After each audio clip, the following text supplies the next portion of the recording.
Thanks for joining us at the Business Growth Cafe, where each week we select from a menu of topics for a focused discussion with an industry expert to provide insights that can impact your business's growth. With your host, Angelo Ponzi. Hi, I'm Angelo Ponzi, your host here at the Business Growth Cafe, and thank you for joining me. Let's face it, not all companies and their problems are created equal. Identifying the insights and knowledge you need to define your brand and create a plan that helps you achieve your vision of success is essential. As you know, I'm a fractional chief marketing officer, and I dedicate my time to working with company management as an unbiased voice in developing details, competitive profiles, audience personas, defining market opportunities, brand realignment strategies, to integrated marketing communications plans to help you compete in an ever-changing market.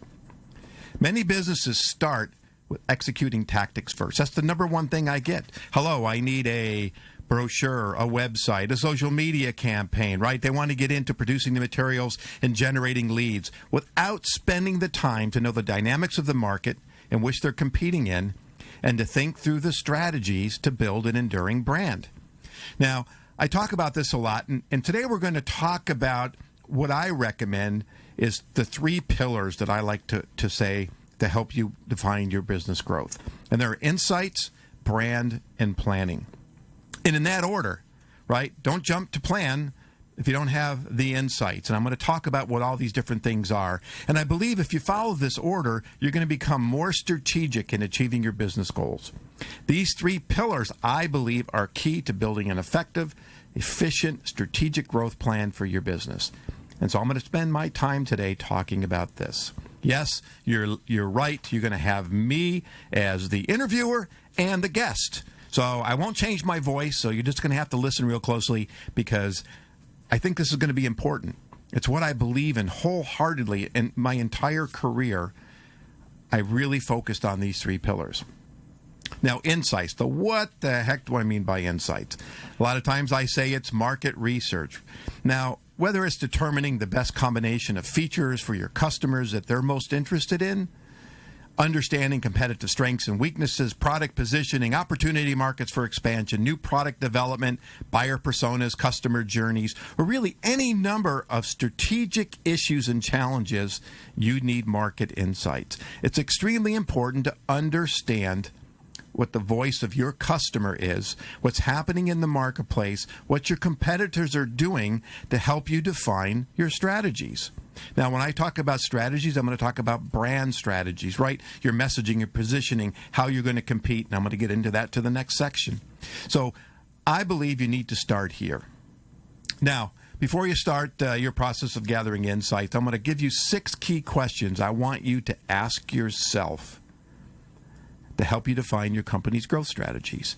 Now, these could be done from a qualitative standpoint, right? So interviews, focus groups, conversations. When I was in the action sports industry, sometimes we'd go to a teen's house and just look at their closet, see the boards that they bought. When I worked in the restaurant industry, we'd literally get to become counter help so we could have conversation with customers to really understand what it was like. Or the flip side is that quantitative. Right? It's the statistical work, how we can do projections and use predictive analytics and understand when you hear somebody say 37% of your market says they've done some type of quantitative study that went out and did survey work and did segmentation work and gets all sorts of analytics to help project and understand the market in its entirety. Now, I do caution you, I've seen this happen. Somebody goes out, they talk to 10, 12, 20 customers or potential prospects in an interview format, and then they go back to the boardroom and say, 47% of the people I interviewed said. They might have said it, but you can't project off of it. So be very careful in how you use qualitative versus quantitative. So question number 1, I want you to ask yourself, why do your best customers choose your product or service over the competition? Think about that. Why do they choose you? Is it because of the customer experience? Is it because of your product? Is it because they love the salespeople? Right? There's a reason why they choose you and your product and your company versus someone else. You have to understand why. Because if you understand why in a particular vertical market, for example, you can use that in your messaging strategies. And this will become a lot clearer as I go through this. Who are your real competitors? Now, first of all, I don't care what anybody says in your organization, you have competitors. I've literally been in meetings and had my client or prospective client say, we don't have any competitors. Everybody follows us. We're the leaders. We're not competitive with anybody. And it doesn't work that way. You have a competitor. Somebody else is knocking on the door of your customers or your potential customers, just like you are, and they're telling a story. Believe me, you have competitors. So think about who your real competitors are. Is this across your entire market space? Are there different competitors within each one of your verticals that you might be serving?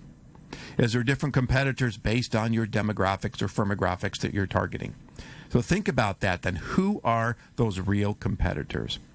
How do you target your customers? Question number 3, how do you target your customers to see their greatest challenge?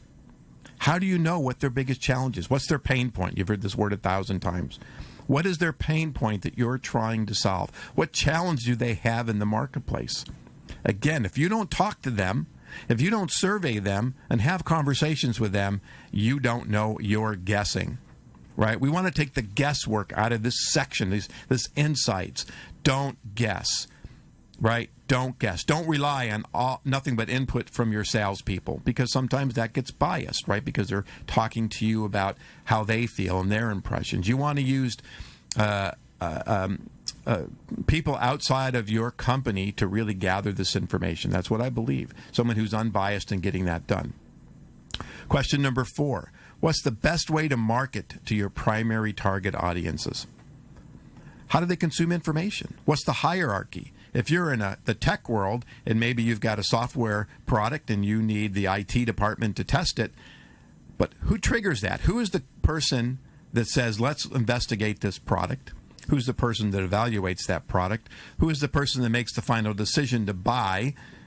And who writes the check, right? So potentially you have multiple personas, people that you're targeting within a single organization to help sell your product and service. And you need to know who they are, right? So what's that hierarchy? And that's really important. That's going to help define customer journeys. It's going to help define what stage they're at. Is it an awareness? They're trying to find out information about your company versus they already have interest and you're considered and you're talking to them very differently. So you want to know the best way to reach them and what's of interest. A lot of times if you're talking to an older demographic, they might still like paper, like white papers and those kinds of things. But if you're talking maybe to a younger group, they want videos. So if you don't ask how they like to consume information, that you potentially are creating lots of content and trying to communicate to them in a way that, frankly, they're just not interested. Question 5, what's the real benefit that your brand provides? Now, that's simple, right? It offers greater functionality, yada, yada, yada, but that might not truly be what it does. Maybe there's a cachet to your brand, and just by integrating it into your solution, elevates their brand, right, if you're an OEM.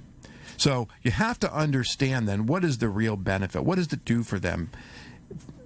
Again, this gives you insights on how to message and build your strategies down the road. And then how strong is your brand in the marketplace? Question number 6, your brand health, your reputation. Now, in another podcast earlier last year, we talked, the whole podcast was about, is your brand healthy or not? And these are important questions because you might feel that you have a strong market share, that you have a great perception in the market, but do you really know how your brand is perceived? Now, I've done lots of research over the years, and my client will say, oh, yeah, they know everything about us, they love us, and then I go out and do a little research and find out, well, they really don't know a lot about you. They might know about the product and service that you're selling them, but they don't really know much else about your company. Maybe they know the customer service people. And I always say, if they know the customer service people, they know them because they got problems. If they got problems, you got problems, right? So you need to understand that how strong is your brand in the marketplace? How healthy is it? How easily is it to get knocked off? I had a client in the software industry last year who kept saying, man, our clients love us. We've been around 30 years.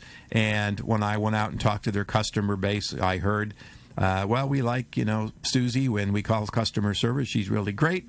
And when I asked, what about management? They said, we haven't heard from them in a long time. and, we really would like to hear. And then all sorts of other issues came out, yet in the home office, right, in the mothership, they thought everything was fine and dandy because the checks were still rolling in and they were still a client. In the meantime, people had changed, things were going on that potentially were going to cause them issues, and frankly, it did. So again, understanding how your brand is perceived in the marketplace is essential. So how do you do all that? It's like I said when I started, insights. Gathering those insights through the use of market research of some kind, some way. It doesn't have to be real formal. I call it sometimes grandmother research, or just sticking your toes in the water. Get outside of the boardroom, get outside of your office, and talk to customers and try to gather some information. Now, if you put together a survey, make sure that whoever is delivering those questions, if you're doing it homegrown, is the same one or two people, so you're eliminating bias, right? If you have five people doing surveys, talking to different customers, there's a built-in bias based on who we are as individuals, the way I might talk, the way you might talk. I wake up, I had a bad morning, I didn't get my coffee, maybe I'm a little irritable when I'm talking to the first customer. I'm going to influence how that conversation goes, right? So you want to be consistent in how you gather that information. Also, if you're using secondary research, it's really important that you understand the secondary research is something that was produced by somebody else, Gartner, or articles that you read. Bob's really good research company creates some statistics and they get published in a magazine, and you're using them to build a strategy. Now, I always say when you use secondary research, you have to understand where it came from to make sure the methodology, was it a good methodology and a strategy, and how that data was collected and interpreted. Because what you don't want is Bob's really good research company putting out data that you're using only to find out, that Bob didn't do a really good job. Right? So that's really important. So take the time to be more strategic up front.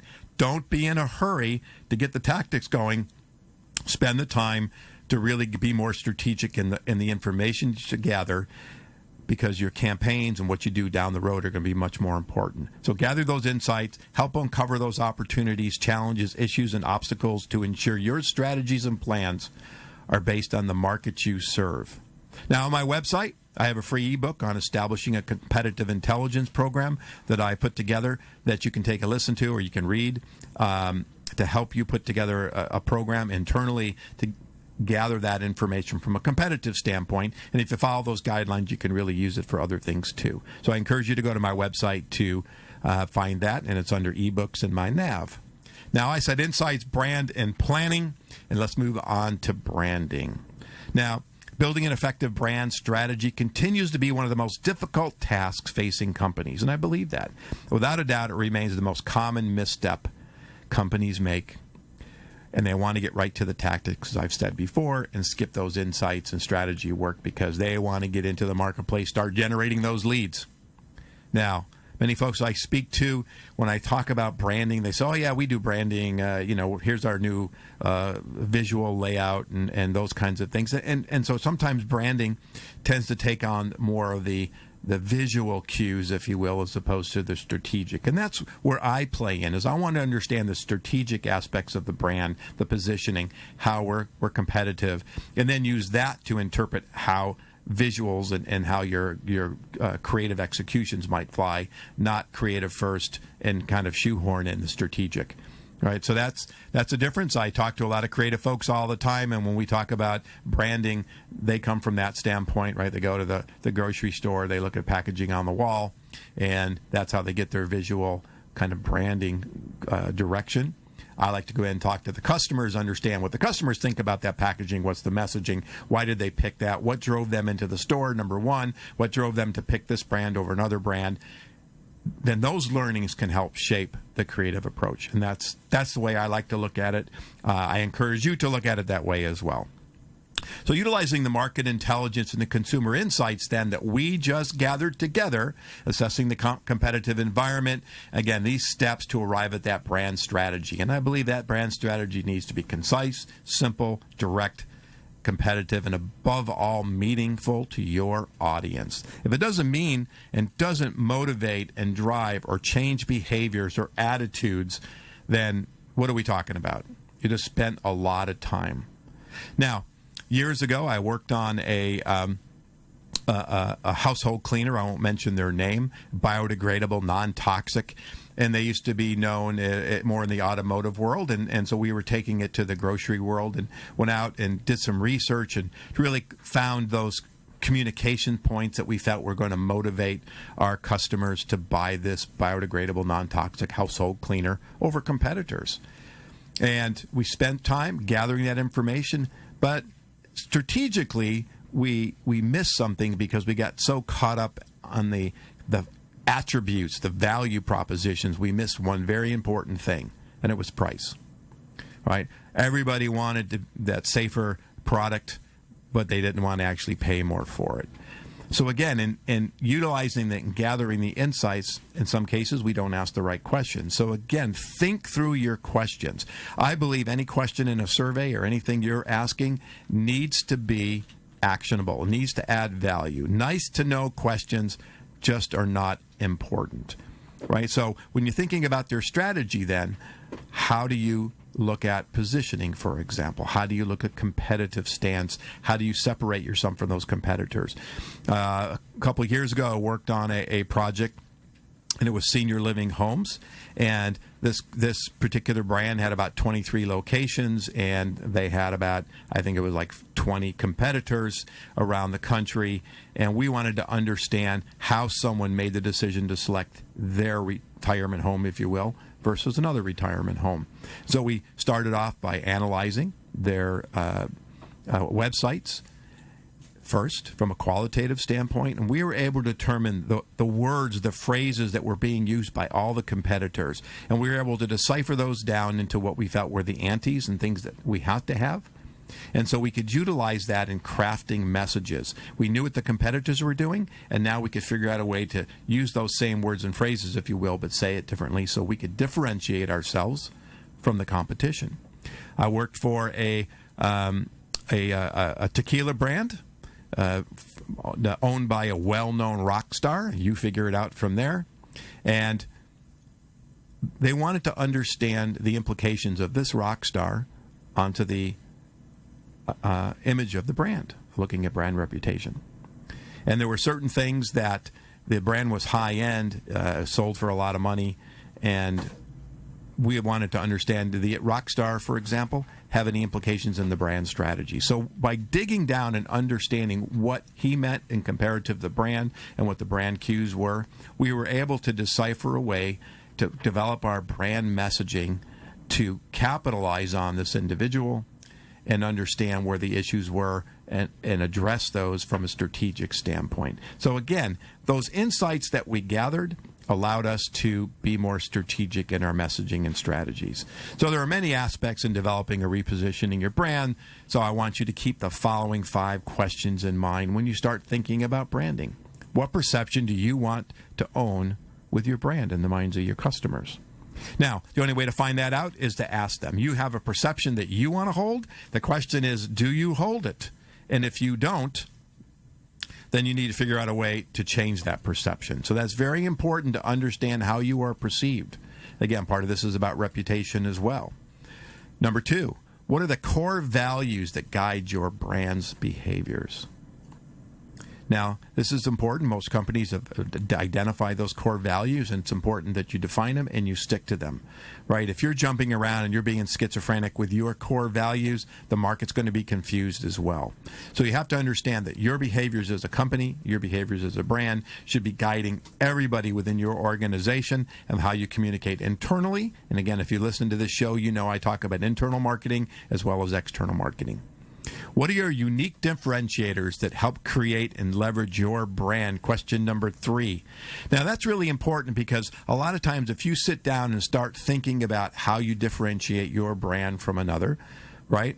I'm going to say it. Here it comes. You've got to have insights. You have to know what's going on. So you need to do that insights, that research work up front in order to get to this point of branding and strategic work to help differentiate yourself. Now, there's a tool I use. It's called VRIO, which is valuable, rare, easy to imitate, and an operational organization. Now, this is a simple tool, and it forces organizations to really sit and think about how they truly differentiate themselves. But interestingly enough, a lot of the things I hear is, oh, we got great people. Oh, wait a minute, time out. Well, your competitors got great people too. How do you define your great people versus their great people? Right? So when you think about that, we got to, we were founded in 40 years ago. Well, they were founded 50 years ago. Does that make them better than you? Not necessarily. Right? So really think about, what are those true differentiators? What's rare? Right? Is it something that you own, you have, that is rare in the marketplace? But then you have to look at it, is it easy to imitate? So you could have some really neat piece of software. Do you say, nobody else has this, is really helping to disrupt the industry? Unfortunately, it's easy to imitate, and you could get knocked off really quick. So how long do you have that competitive advantages? So these are all strategic issues you need to be thinking about when you're developing your brand. Do you have a strong point of view and clearly stand for something? A lot of times, surprisingly enough, brands put so many different messages out there, they don't really stand for any one particular thing. I'm sure you've experienced it before. It's brand confusion in the marketplace. You just don't understand really what their organization stands for, what their brands or their products and services are really delivering. So again, asking yourself this question, do you have a strong point of view and clearly stand for something? And if you say no, then this is something you need to work on. And the question number 5 is, what is your brand promise? What is that promise of your brand? What are you going to deliver and be strategic about? Now, and remember to consider all market influences when defining your positioning, your values, your overall strategy, and ultimately your messaging. Now, for branding, on my website, I have a free ebook on storytelling that you can use as input to help guide in the way you communicate your brand story into the marketplace. Now, the last section is planning. Now, your strategic plans are essential to managing your business growth. Spend time developing a cohesive roadmap to follow and to ensure that your entire team is moving in the right direction. I talk a lot about alignment, a lot about brand alignment. So many times the first thing we do, we start talking to all the stakeholders. Why? I need to make sure the whole team is on the same page. If everybody's running a different play in your playbook, you've got a problem. So we need to get everybody back on the same page. So that is one of the first things you need to do when you start thinking about your plans. Now, these plans should take the insights into brand strategy work that we've just done and we've just talked about to help you achieve your long-term business and growth strategies, as well as keep you competitive. These are actionable plans and should include the details to achieve your growth, including your tactical implementations. I said it, tactical implementations. You're not implementing yet, but you're planning it. Right? Timelines, budgets, KPIs for success, etc., etc. So developing your plan is a team sport. Make sure you include all your stakeholders from each of your strategic departments, because everybody in the company is impacted whether you are successful or if your plans fail. Right? So here's 6 key questions I want you to ask yourself when you think about planning. Do you have a clear understanding about what you're trying to achieve? Number 2, what does your brand stand for in the eyes of your customers? 3, why do your customers buy from you? Right? We asked a similar question earlier, but why do they buy? What's your competition doing? What are they doing in the marketplace that they're doing to differentiate themselves from your brand? What is your approach to sales? Where are your opportunities for revenue? Is it in existing markets? Is it with existing products? Can you expand within the existing markets you're doing? Or for growth, do you need to move into new markets, maybe look at acquisition and things like that? And then ultimately, how can you differentiate yourself? So when you're developing your plans, you need to keep these 6 questions in mind as you're developing your strategic plans. Now, as I said when I started this conversation, many businesses start with executing tactics, producing materials to generate leads without spending the time to get to know the dynamics in the market in which they're competing and to think through the strategies and to build an enduring brand. I recommend you start by focusing on the 3 areas I've been talking about: insights, brand, and plan, and in that order, right, to become more strategic in achieving your business goals. These are the 3 pillars that I believe are key to building an effective, efficient, and strategic growth plan for your business. I hope after listening to this podcast, I've encouraged you to think about your approach to building your strategic plans and maybe sparked your thinking about the value of these 3 pillars. I want to thank you for joining me at the cafe today. You can find out more about me, read my blogs, view my show videos, or sign up to receive more information at theponzigroup.com, or certainly connect with me on LinkedIn. And you can certainly visit my website to hear these videos on these subjects and many, many more.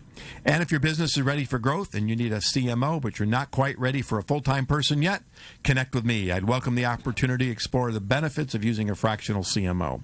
And lastly, please subscribe to this show. And if you're already a subscriber, I encourage you to think about others who would enjoy and benefit from this content today, as well as content from the other shows.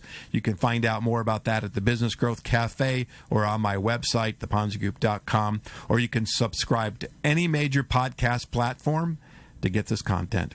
Thank you again, and join me next week for lunch at the Business Growth Cafe.